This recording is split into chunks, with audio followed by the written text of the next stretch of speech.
Hello and welcome back to my study. I hope you've all been keeping safe and well. This video is the follow-up video to my Day of Firsts on the First video that was filmed on the 1st of January of this year. And if you've seen that video and you enjoyed it, and you'll enjoy this one, I'm sure, I'd be very grateful if you could click the like and subscribe button. And also if you click the notification button, you will be notified when any new videos come out. So I would be hugely grateful if you could do that. So in this video we will have a look at some of the things I found on the first and go through a little bit of the history between some of them. So join me now as we have a look at some of those finds.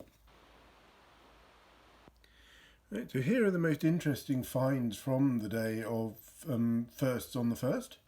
And starting on the left over here, we have a little pewter button.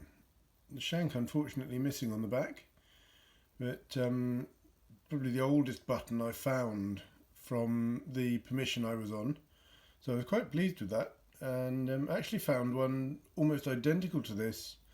If you've seen my special up in Scotland I did, where I found a dandy button almost identical in shape, including the shank on the back, but it was much bigger. So that was quite a nice find as a first on the permission I was on.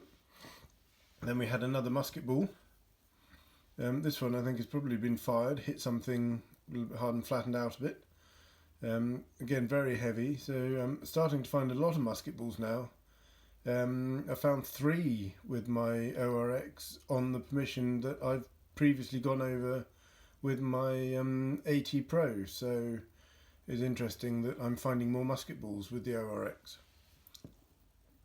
Then we had my first of the day was a George, I believe to be second halfpenny, and I've not found any Georgian coins on this site before until this one. The oldest one I think was a George V from about 1917.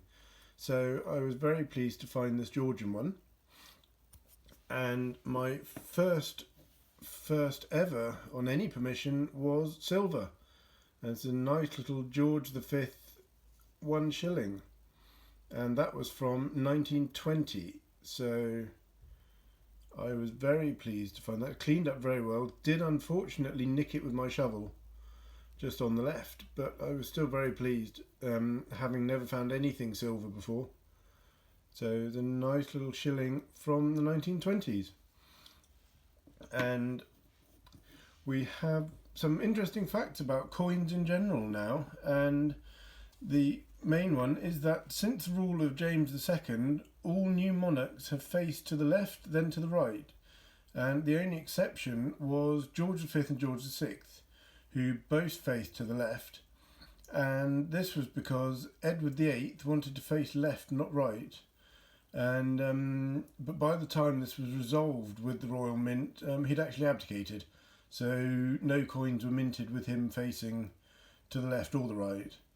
And this can help identify coins when you cannot see a date or a name, but you can see the portrait. So if you can see it facing to the left or right, it at least gives you a 50% chance of being able to find out which monarch it is.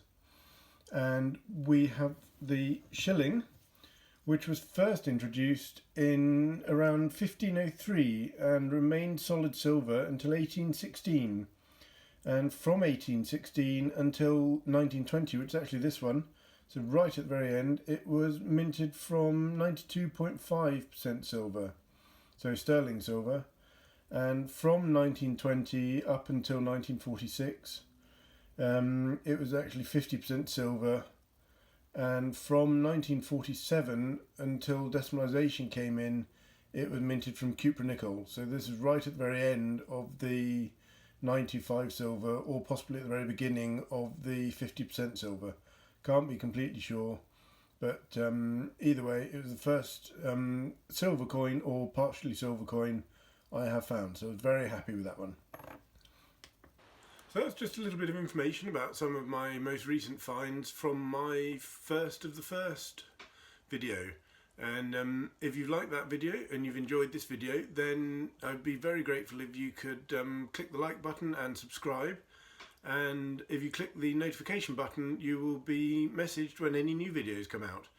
I hope to have one coming out very soon, which will be the follow-up to my very first mudlarking trip, which was very enjoyable, very fascinating, and I hope to do it again.